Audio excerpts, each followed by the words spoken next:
All right, so we're going to jump right into the talks. I'm going to strongly encourage all of my speakers to pick up the microphone and yell into it so it echoes back at you. That means everybody can hear you.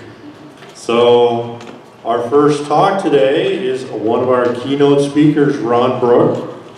Ron is going to talk about lake sturgeon recovery, and we welcome Ron to our meeting. We are very honored that he is here. If you don't know, Ron is one of the premier sturgeon researchers in the country. Ron was the retired fisheries chief from the Wisconsin Department of Natural Resources. Ron is past president of the North American Sturgeon and Paddlefish Society. Ron is a founding committee member of the World Sturgeon Conservation Society. And Ron is the author of People of the Sturgeon and a homemade winemaker extraordinaire, which has donated some wine to our raffle, so maybe you'll all get to taste some of it. And Ron has been described as the godfather of sturgeon. So with that, I'll turn it over to Ron Bruch, and welcome.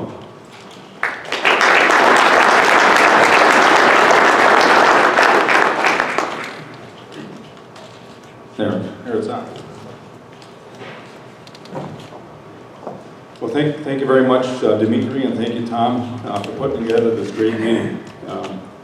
I've been coming to AFS meetings for decades, and the chapter meetings to me were always the ones where the real action occurred, because you've got such a cross-section of people. I mean, I feel like I'm in Wisconsin right now, looking out at the crowd with all the people here, ranging from young to old like me, and students and federal workers, state workers, universities, private, and it brings such a good cross-section of people together, a lot of exchange of good ideas.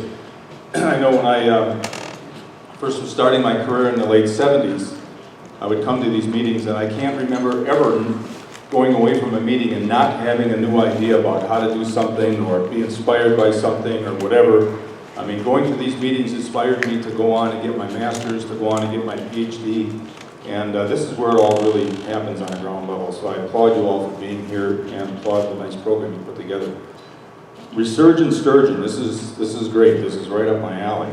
And I've been around sturgeon for most of my life, actually, almost all of my career.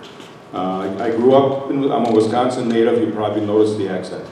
But I grew up in Wisconsin. I was born in Milwaukee, but spent a lot of my youth up in northern Wisconsin, where we have a lot of lake sturgeon in the rivers up there. And my brothers and I used to go down and poach them when we were kids. So I've been around them for a long time, and I always thought they were pretty cool animals. And not in my wildest dreams did I think I was going to have the honor and the privilege to be able to work with these animals for a long time. And so let's get into this. Get it the right way here. So briefly, just kind of an outline of the things I'm going to go over here. And I'm going to look at this one, probably more so than that one. But provide a little bit of background on lake sturgeon in North America, Great Lakes, and the Winnebago system. A lot of this stuff you might already know. I'm going to go through it kind of quickly. Some of it might be interesting for you that you haven't heard about yet, especially when it gets down to the Winnebago system, which I worked on in Wisconsin. I was the Winnebago sturgeon biologist for 25 years there. And then where are we right now with lake sturgeon in North America in 2017? And then the lake sturgeon recovery factors and issues. What kind of things have we dealt with over the decades? What are we dealing with right now? And why should we have optimism for success? And then finally, what's this recipe for optimism for lake sturgeon in North America? So this is the range, of course, of lake sturgeon in North America. Tim Haxton and I just recently co-authored the IUCN's status report on lake sturgeon. We just finished that, and this is one of the figures from that. But you can see that lake sturgeon, it's a very, very broad range as far as fish species, and it really is a testament to the adaptability and the capability of this fish to withstand a lot of things, because it's been overexploited just about every place it exists. It's been putting up with pollution and dams and other things, and it still persists.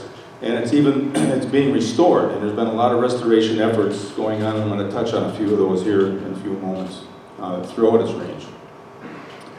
The focus of a lot of attention of lake sturgeon work has been in the Great Lakes. Of course, that's where it gets its name, lake sturgeon, its common name.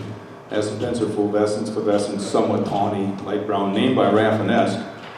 And for those of you that don't know Rafinesque, he was a self-made naturalist that was a professor at the Transylvania University in Lexington, Kentucky, which is still there. It's one of the oldest universities in the country, founded in 1780. But that's where he worked out of.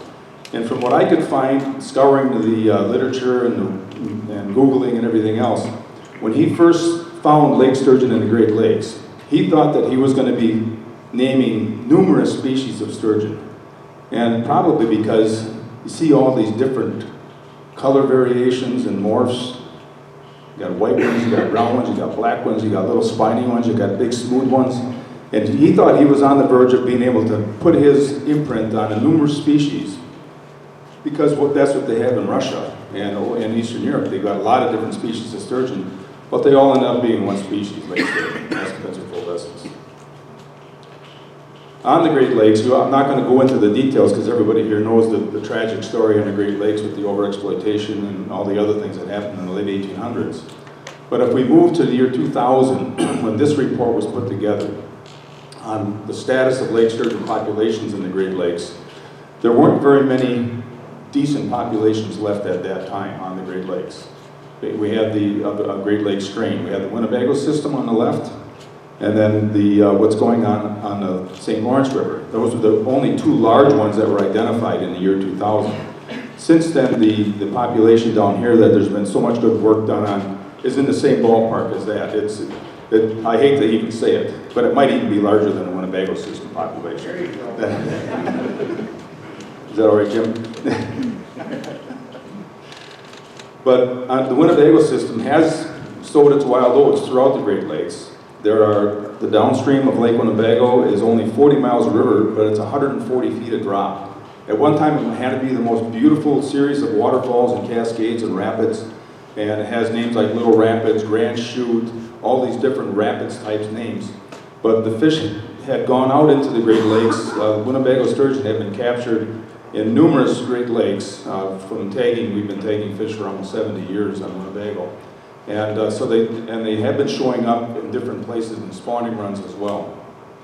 They also are showing up now on the St. Louis River, which is between Minnesota and Wisconsin. And those are fish that were stocked there.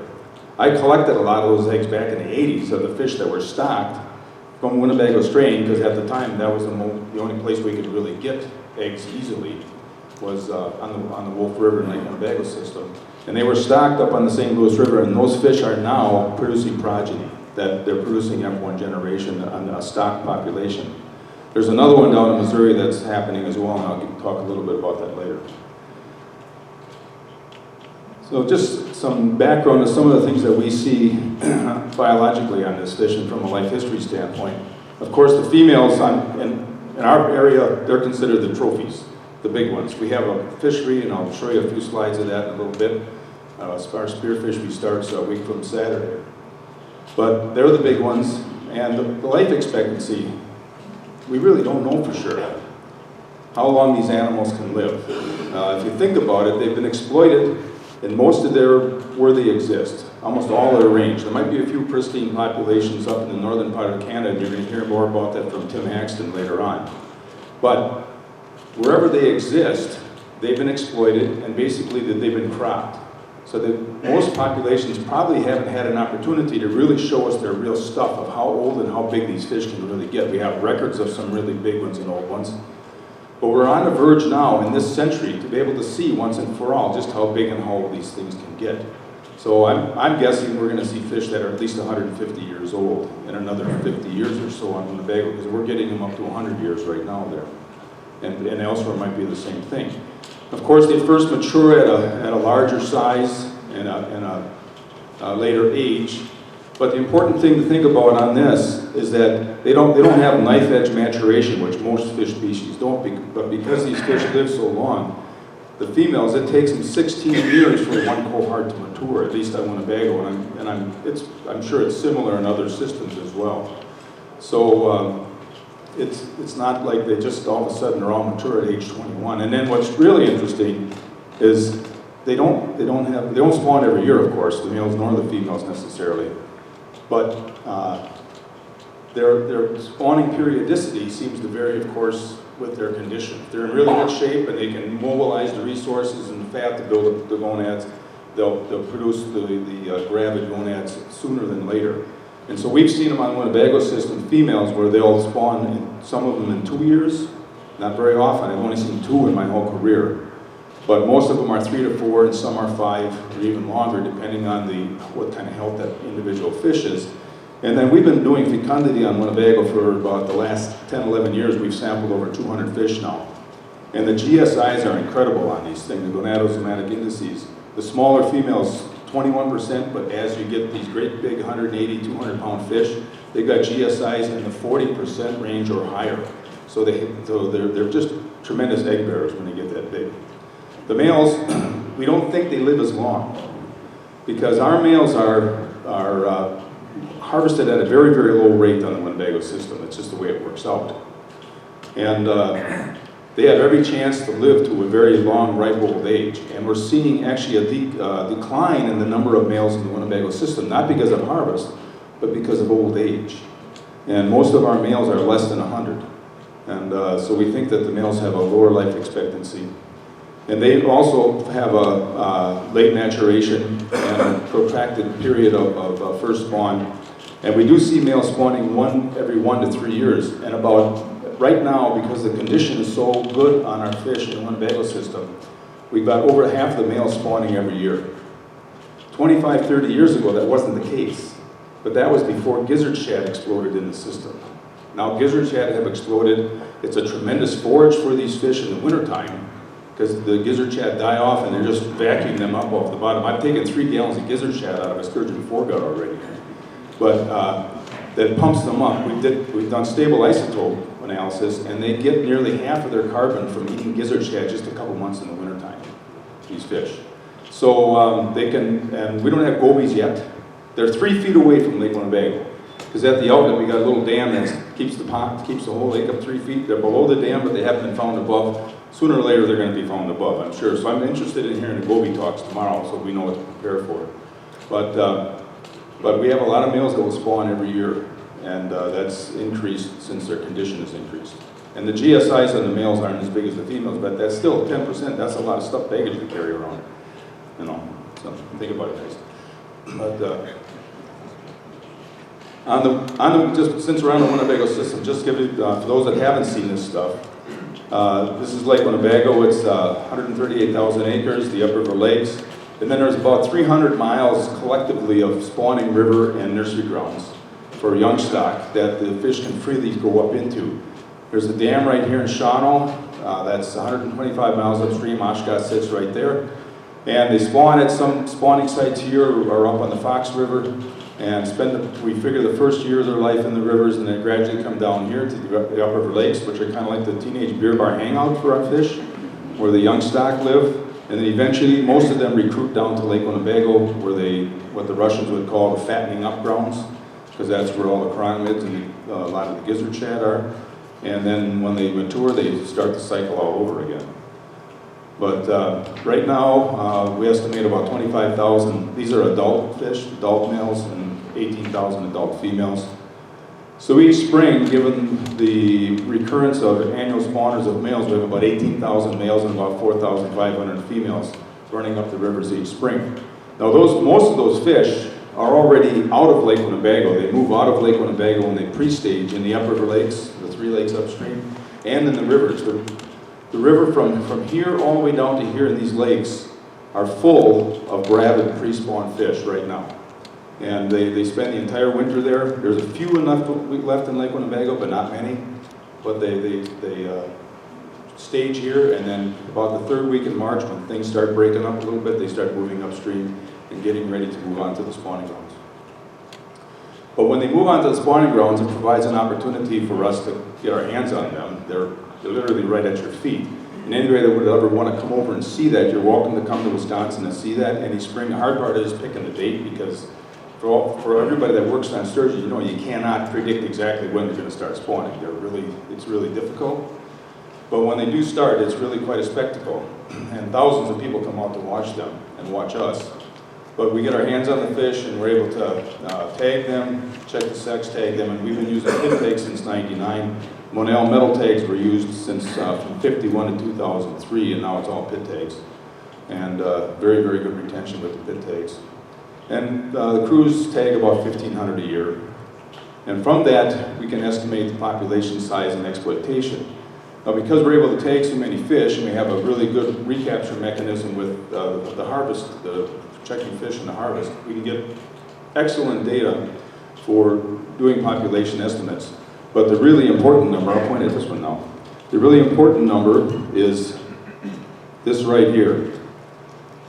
If we couldn't do population estimates, we still need to do this, because being able to track the exploitation and make sure that it's 5% or less is key to the long-term success and sustainability of the fishery and the population.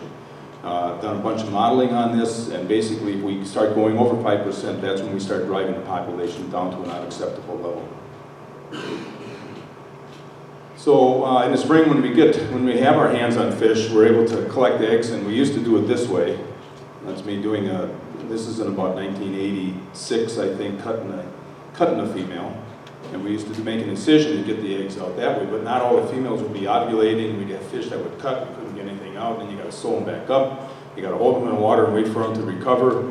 And in the meantime, there's males walking all over you because you got this nice female there that smells really good and all that, and so you're wasting time. So we thought there's got to be a better way to do this, and we developed a stroking method, which really is effective, and we can get eggs from a lot of different females in a very relatively short period of time. And it's a very vigorous exercise, and it's a young man's sport. But we've given eggs and tissue and technical advice and other things to a number of different states, and we've had exchanges with states as far as expertise with states, as well as different Canadian provinces. And as a matter of fact, a good friend of mine from Manitoba that came down in about 1991 or something like that, he was a videographer, Wes Blau from Manitoba. He worked for Fisheries and Oceans. He came down and he spent the day in the water with these spawning fish at a site where you could literally just kneel in the water and you have fish all around him spawning on him and everything else. And he took all these videos, and this is before we were doing the stroking because we didn't know how to do it. So he took all these videos, and we went back to the hotel that night, got a case of beer, and we're watching these videos and drinking beer, and we got done with the case of beer and done with the video, and I says, I think I can do that. So the next day, the very first female we got out, she felt really nice. She was kind of soft and ovulating, and I started doing to her what I saw in the video what the male's doing, and I got 50,000 eggs out of her just like that. And my wife hates this story. But I never, these are big fish, and you got to sit on them. You got to sit on them, and then it's all a matter of fingers and thumbs and doing the right thing with the fish, because when a female releases her eggs, they're all in an individual follicle, and they're just free inside the fish, and they have to go find the Malarian ducts, and once you get the eggs out of the Malarian ducts, she's got to load up again. So how do you get her to load up again? Well, it's a matter of finesse and feel to make it happen. But I never knew what I looked like from behind until I got this sent mail with an extortion note. So just to give you a little brief on what's happening on Winnebago next weekend, this is our harvest. And the guys go out and cut big holes in the ice, put their shacks over the top, sit inside and get bored. And it's like watching TV, the old tube TVs when they used to give that glow after you shut them off in a dark room. It's like watching that. And I've speared. I've missed 2 of them, sad to say, but I've never speared one yet because I was always too busy working. But the guys that are the most successful are the guys that spend 6 hours a day, because that's all they can spear, 6 hours a day, from 7 o'clock in the morning to 1 o'clock in the afternoon. Staring down that hole, waiting for a fish to come through. And when you get one, it's incredibly exhilarating. So you're going from absolute, unadulterated, sheer boredom looking down that hole, especially if it's a cloudy water year where you can't see anything, and to when all of a sudden one comes through and everything's happening, it's just like that. It's just fast, really. And then you get the fish out, and then you go and celebrate with your buddies. And usually there's adult beverages that are involved in the celebration. And on Lake Winnebago itself, there's only a 13% success rate. And you would think, how can that keep people coming back? But it does, because the spearers, they travel in groups and they spear in bunches, and when one person gets one, it's successful for the entire crew, the entire family. And this is multi-generational. There's some families with 3 or 4 generations of people that are out there spearing. We got people in their 90s that are still going out there spearing fish. And on the average, about 1,500 fish a year are harvested. And again, that we track the exploitation, and it's less than 5% annually by sex. So we keep track by sex because of the migration patterns. There's more females in Lake Winnebago in the wintertime than there are males. And so that's why females are harvested at a greater rate. But having this fishery is the engine that drives the entire management program. Because all these people, we sell about 13,000 licenses a year. They all buy a license for $20. It used to be $10. But then a group that I formed back in '91 to help advise the department on sturgeon management, they went to the legislature in 2004, Wisconsin State Legislature. They didn't go through the DNR. I kind of helped them a little bit, but they went to the legislature. They had a law passed to double their license fee from $10 to $20, and then the law also said the only place the money could be spent is on the Winnebago system, sturgeon program. So that took us from only getting about $25,000 a year from the state regular license fund to run the sturgeon program to $250,000 a year for sturgeon work. So my successor, Ryan Koenig, the new young sturgeon biologist that we hired, who's doing a wonderful job, is set up for life with revenue, and that's really what it takes to make things happen. Everybody knows you've got to have money. But if you look at that, the 5% that we manage by, I've done a bunch of modeling and set up some simulation models on how would you crash a sturgeon population. This was a stochastic model. And how would you crash it? And I looked at what happened on the Great Lakes and how, in the time period that the populations collapsed. And basically, we were looking at a 37% annual exploitation rate that came out of my model on the Great Lakes, which collapsed it in 35 years. So the sad story on the Great Lakes, the overharvest, the dams disrupting or stopping spawning of irrigations, pollution, destroying spawning and nursery habitat. By the time this fish was captured in 1946, and the Niagara people are thinking, where did he get that picture? But from the Niagara River, there was a handful of remnant stocks in the Great Lakes, and the stocks that were remaining in the Winnebago system, Detroit River and St. Lawrence Rivers. So where does that bring us today in 2017? This is another map that Tim had put together for our IUCN status report. And all the blue is where sturgeon are still present, lake sturgeon. The red is where they used to be present, and then the green, there's only a couple green spots where they think that they may not be present anymore. Now the Winnebago system sits right there. Now we actually have our own recovery story. Back in the late 60s and early 70s, our sturgeon population in Winnebago, as a result of illegal poaching in the 30s, 40s, and 50s, was on the brink of either going to nosediving down or doing some kind of a recovery. It did the recovery. And the savior of the sturgeon program on the Winnebago system was non-point pollution, believe it or not. When you have cloudy water, you can't see them to spear them. And that's literally what happened in the 60s and 70s. And it was for about a 20-year period where we had very, very turbid water, 25-year period, and the harvest rates went down almost to zero. We had some years where only 8 fish were registered. Most of the time it was very low levels.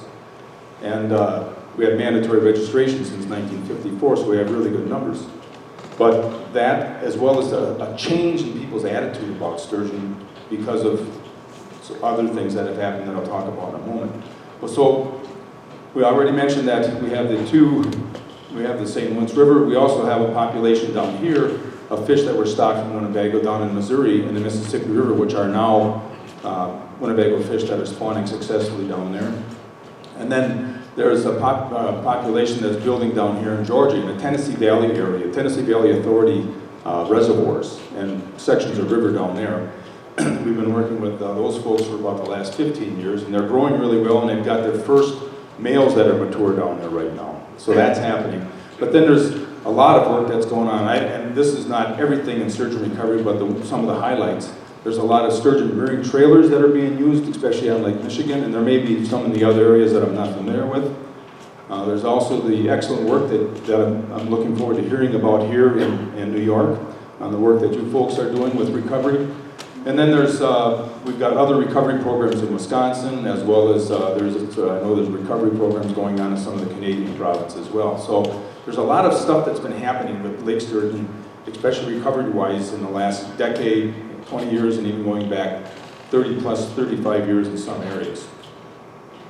So what's happened? Why is this all happening, and what kind of things can we look forward to continuing, and that should we focus on? Well, if we look back at what, there's like three major things, and then I'm going to get into some of the details of some of the other factors. But law enforcement was probably the first thing that a lot of state agencies and provincial agencies did back in the late 1800s. The legislature would write the laws on fish and game, and they would hire game wardens to go out there. Probably the biggest poachers in the area, they would hire them because these guys knew who everybody was doing what. And so we had law enforcement around, and we had laws on the books. Whether how effective they were was debatable. But then we've also had probably 75 plus years of assessment, where we've learned how to assess these animals and get better at catching them, get better at understanding them, understanding the biology and the management of them, and how to manage harvest. And then 35 plus years of sturgeon aquaculture in North America. The Russians were doing it a lot longer than we were. But up until about 25 years ago, there wasn't a lot of technical exchange going on with the Russians, and that's improved since the breakup of the Soviet Union, thank goodness. But to get into some of the specifics, some of the details, in Wisconsin, and I'm guessing that this was a similar pattern in a lot of states, when the horse was out of the barn on the Great Lakes populations, when they finally collapsed in the early 1900s, then Wisconsin took action. Instead of trying to really do something beforehand, they didn't really, they couldn't for whatever political reasons probably, but they created a conservation commission in 1915, and they immediately implemented a statewide ban on sturgeon harvest. So that was kind of the first big step. And that was including on the Lake Winnebago system, and the people that were spearing there at the time were livid. Because they still had sturgeon left in Winnebago, and they thought they should be able to spear. The other thing that was going on back then, and I'm sure it happened in other places, is that people still had kind of a frontier mentality. You need something to eat, you just go out and get it. You go harvest a sturgeon, you go shoot whatever you want, because I'm feeding my family. And that happened, I'm sure, all over the place, and that continued. And that was some of the poaching that occurred even during the ban and even after the ban was lifted in Wisconsin in 1932, that where people felt it was their God-given right to go out and harvest whatever they wanted. And that did occur. And on the Wolf River, these snag lines were very, very popular, where they would capture the fish, they would follow hook them on these snag lines as they drifted back downstream after they were spawning. And that was part of the problem that almost was the demise of the Winnebago system population. But then fisheries were open, and once you have an open fishery, you have a revenue stream, plus you have a regulated fishery that hopefully you have the mechanisms to make sure that you have good information to regulate it effectively. And it provides kind of a positive way that people can interact with the resource, and that, so fisheries opened up. We've learned a lot about, as I mentioned, how to assess these things. This is a major way that we do it in Wisconsin, but you can't do this everywhere. We're very fortunate that we can literally wade in the river and grab these fish, and it's really fun. I mean, it's a gas, especially if you're the guy that's up on the bank trying to wrestle them to measure it. But we can do that there. We also gill net it, but we do very little gill netting. I don't have a good lake sturgeon gill net picture. I have one someplace, but I couldn't find it. Put it into this talk, so I scanned this off the internet. This is a Atlantic sturgeon. But a lot of people do gill netting, and some of my colleagues in Wisconsin have done it very successfully. We do electrofishing, and that's another method that I don't know how many other states do electrofishing for sturgeon, but we do. It's a very effective tool for us to be able to capture lake sturgeon. There is a method, a technique to it. Basically, once we get our boats set up and a fish comes up into narcosis in the field, we will only leave that fish in the field for maybe 3 or 4 seconds, whether you got it or not, so you don't hurt the fish. If you do it any longer, you can kill them. The nodal cord explodes, literally. But if it's only 3 or 4 seconds, it's not a problem. And we've done thousands of them this way and had very, very, very high success without damaging fish by doing that methodology. And then there's been a lot of work on capturing these guys, the smaller ones. And this can often be the holy grail for a lot of people. And how do you capture these little guys? We can capture the fingerlings, quite successfully well, fairly successfully with electrofishing. They don't have a really good developed swim bladder until the end of their first summer. So when you shock them, they kind of roll along the bottom like a willow leaf. But some places you can get them quite successfully. By us, it's difficult.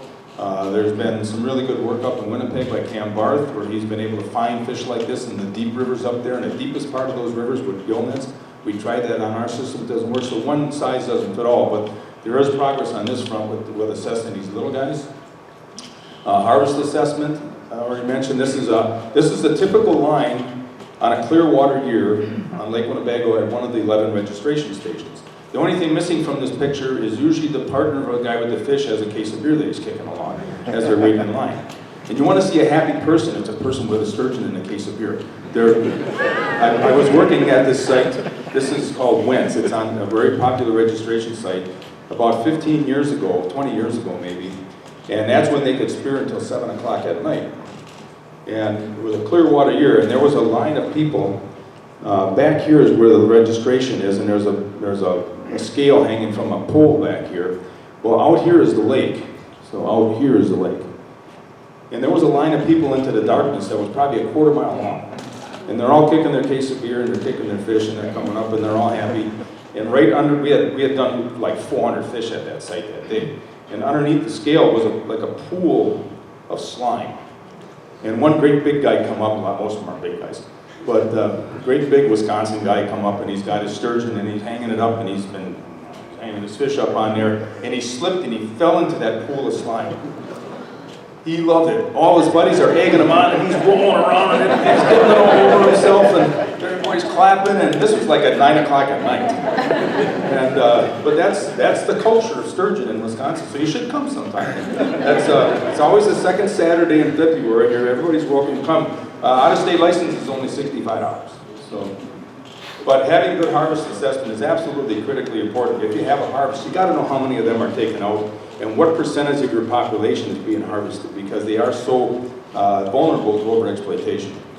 There's been a lot of advances in technology, especially telemetry, and we've done thousands of them on the Winnebago system.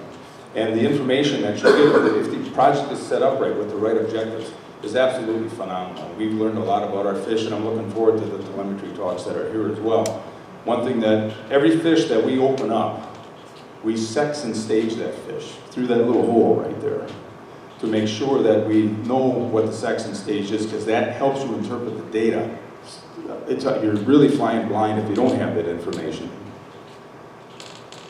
And then the work on aging these fish. Age, of course, is one of the most important data there's some of the most important data that you can collect on a fish. There's so much good stuff you can get population dynamics-wise from age, as everybody here knows. And this, what you're looking at here, this is the business end of a 53-year-old lake sturgeon that's an otolith cross-section. And we validated that what we get off the otoliths is actually accurate. We did that using carbon-14, bomb radiocarbon dating on these fish about 10 years ago, 9 years ago. The hard part is that, of course, you got to have a dead fish to get the otoliths out, which is tough to do when you got threatened and endangered fish that you're dealing with. But if you've got dead fish that wash up, or as long as they aren't too decayed, because the otoliths are made of vaterite, which is it's the cheapest form of calcium carbonate that fish produce, and it breaks down really quickly. But if you got a fresh fish that's dead, you can get them out, and you can cross-section and we can get those kind of images. So it's this is the old way, which is, there's problems with that. And then giving good data, we're understanding more about the population dynamics of this species, and as well as there's been a lot of work on genetics. And the importance of the genetics, I think, is, there's no question that it's important to understand the genetics of these fish. The implications that it has for fitness and all that, I think, is still out there yet. It's still something that we're still learning, especially with some of the results that we're getting from stocking in out-of-basin fish into the Lake Superior or Mississippi River, and those fish are now successfully reproducing, and these were fish that were just raised in a hatchery and stocked out there. These fish are hardwired. They truly are hardwired. Now we see with our young fish, our subadult fish, that are in puberty, but they haven't spawned for the first time yet. They make a false spawning run with the adults. They'll run up the river to a spawning site. They won't come into shore where the fish are spawning. Every once in a while you catch one, but you can hear them on the transmitters. They're out there staging with the big fish. You can hear them out there. And after spawning, they go back downstream.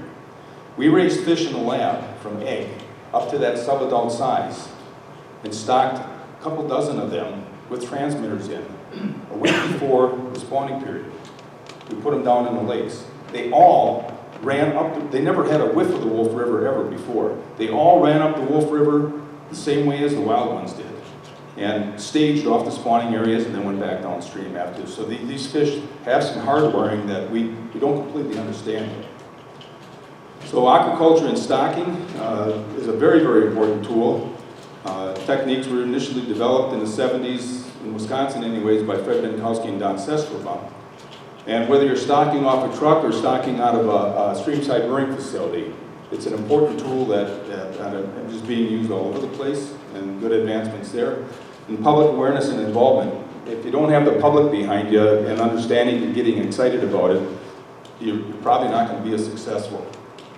And then part of the public involvement in Wisconsin is having organizations like Sturgeon for Tomorrow, and I know there's a New York chapter now. I'm quite sure there is, and I don't know how much you interact with them, but I would strongly recommend you interact with them, because they can raise a lot of money, and they can raise a lot of public support for sturgeon programs. This is one of 5 banquets around Lake Winnebago in the wintertime, and they've raised $1 million over the course of their history for sturgeon work on the Winnebago system. Now that's since 1977, but it becomes part of the culture, as I say. And then another more formal institutions, this is the Winnebago Sturgeon Advisory Committee that I formed in 1993. And this is a group that helped pass legislation and literally set up the current suite of regulations that we have. So it's important to keep that public involved. Habitat protection, restoration, and development goes pretty much without saying. If you don't have the habitat, you're not going to have fish have long-term success. But one thing we do know, if you build it, they can come. This is an artificial spawning site built on the Wolf River. And it was built just because a person wanted to rip-wrap their shoreline. We go in there through the permit process, and we tell them you need to do it with this size rock and here, and no fines and this kind of slope and that type of thing. That will attract the sturgeon more. And it's very successful. And this is being done on a large scale, and you're going to hear from, not from Jim, but your colleague, right? Or you give it a talk? Roseman, yeah, okay. We're going to talk about, I think you're going to talk about this later, but it shows that this can be used in other places and other applications, even if it's not right on the shoreline. And then I want to talk briefly about dams. I want to talk briefly about dams because it's a very, very important issue. Dams are an important issue not only for sturgeon, but a whole range of different species. And there's no question that they stop. This is Shawano Dam, and the fish do stack up below that dam on the Wolf River. And they spawn there. I mean, the dam was built on a sturgeon spawning site, and below the dam is still a natural spawning site for the sturgeon. It's one of the few natural sites we have left that we ever had on the Wolf River. We have about 60 sites, and most of them are man-made. But how do we deal with this complicated issue? You know, we've got big dams, you've got little dams. This is Rika Dam on the Fox River by us with the Fishway. And, you know, dams, they create an impoundment which can create fisheries that weren't there before, so there are some things that they do, that they create recreational opportunities, those types of things.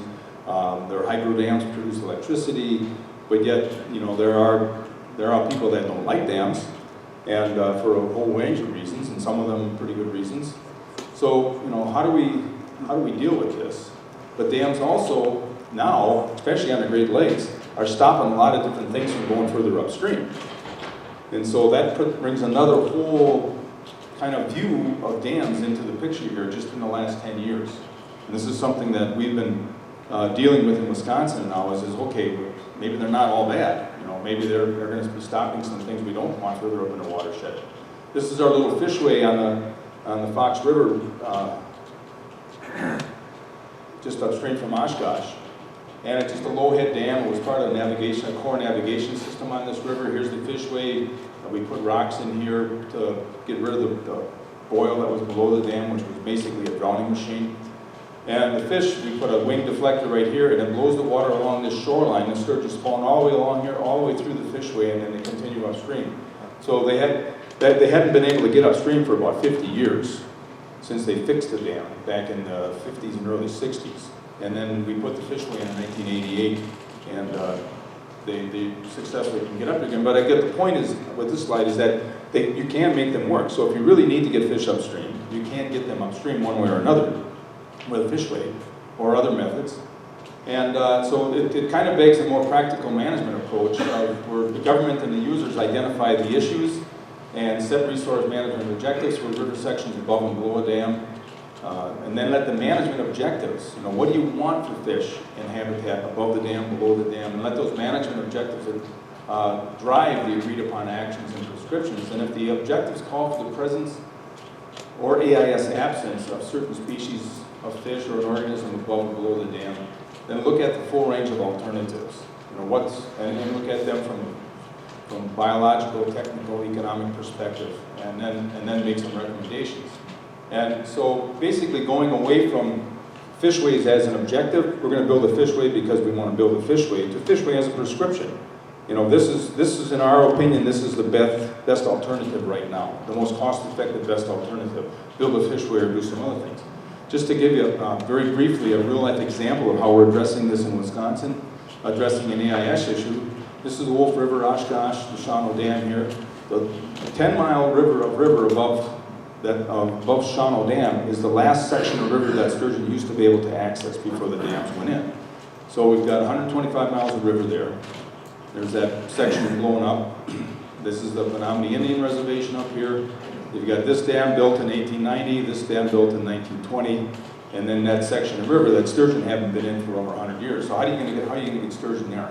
I mean, you could build fishways here and here at the cost of millions of dollars, but at this point, initially we elected to go out and capture the fish and literally just truck them upstream and see what happens. We started this program actually back in the 90s with a low number of fish, only 20 fish a year, but we ramped it up in 2011 to 100 fish a year, pretty much all gravid fish, putting them on a truck, taking them upstream, putting transmitters in them and letting them go. The very first year, and we were capturing gravid fish in the fall, some of the pre-spawn migrants, and gravid fish in the spring, like 2 weeks before the spawning season. Every year since this has been done, there's been fish spawning on the reservation below Kashina Falls, which is kind of a natural upstream barrier. So they've been spawning there every year at a cost of about $50 a fish to go out and capture them and move them upstream, and they've been producing progeny, they've been catching progeny. So it's very successful. They're proposing to build a trap and sort facility because of AIS at the dam, one of the dams, at a cost of $1.5 million, which would fund this program for 150 to 200 years. It's about $5,000 a year to run the capture and transfer. So basically, the AIS is driven, along with economic and social issues, have forced management agencies to reconsider that all dams are bad, and an opportunity for them to work closely with some of the users and interests regarding fish passage and approaches management objective-based approaches where fish passage may no longer be the automatic objective, but instead of prescription, as I mentioned. So getting back to some of the factors that contribute to the recovery of sturgeon and important. This is another important one. The World Sturgeon Conservation Society and the North American Sturgeon and Paddlefish Society. Just like this meeting, we've got a lot of sturgeon people here. These are organizations that bring sturgeon people together where you can network worldwide and internationally in North America here to help each other, to get technical help, to get advice, to get publications, to have really good meetings, have some camaraderie with your colleagues. And North American Sturgeon and Paddlefish Society has an annual meeting, someplace here in the U.S. or Canada. This year in 2017, they're going to hold their meeting in Vienna because every 4 years, the World Sturgeon Conservation Society has the International Sturgeon Symposium. We hosted it in Oshkosh in 2001. And this year it's in Vienna on these dates. And you can go to that website to get more information about that meeting. But if you have the opportunity, and I know travel, especially international travel, is really hard to come by. But the other thing that you get is, this is the Journal of Applied Ichthyology, which is the journal of the World Sturgeon Conservation Society. We recently published the status of North American sturgeon species as a volume, 300 and some pages. This is the lake sturgeon paper out of that volume, and it's packed with really good information. And I would encourage you to look for that. If you are a World Sturgeon Society member, you get an 80% discount on subscriptions to that. That's my commercial.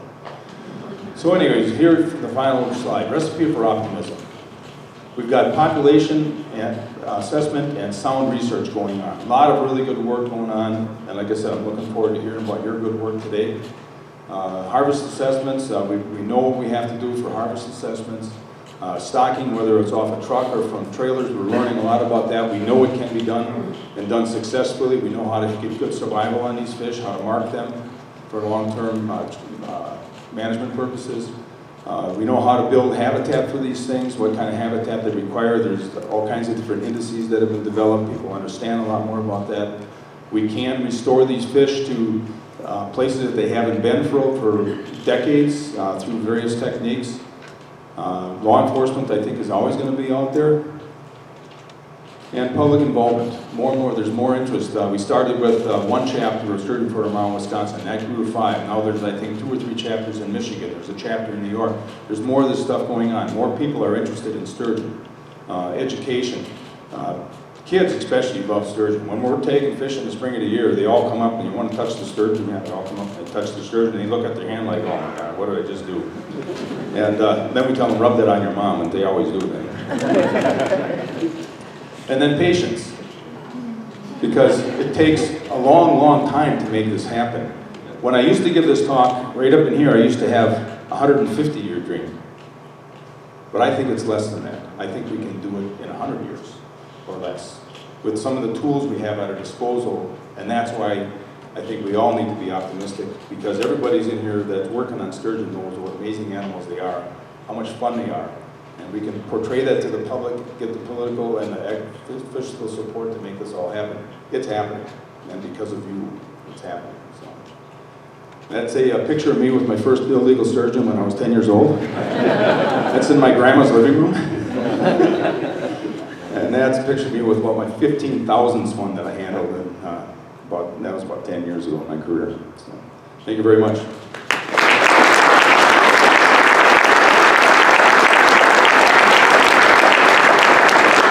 Thank you, Ron. And we actually stayed pretty much on time. Let's take a couple questions for Ron, maybe a couple minutes. Does anybody have anything they'd like to ask Ron while he's up here? He did such a good job that nobody has a question. Do you have any inkling as to why there's such a differential in the age, the life expectancy, male to female? Yep. The inkling on why there might be such a discrepancy in age between males and females. I think part of it has to do with the males. They have a little bit rougher life because they're spawning more often than the females do. They spawn at an earlier age and they spawn more often. And we often see males up on the spawning grounds with skull fractures and split rostrums, and they just beat the hell out of each other when they're spawning. And it's not so much that they're beating on the female, but they're beating on each other, trying to get that pole position around the female, and they're always on a hard substrate. So a male that's been spawning, and these males will spawn until the last female is done ovulating, even if it takes that female a month.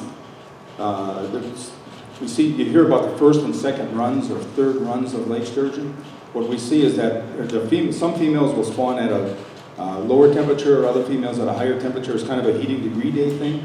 But if you get a cold front that comes through during the spawning season, which often you will, the females that haven't ovulated yet will just go out and retreat, and they'll wait for the water to warm back up again, even if it's 3-4 weeks later.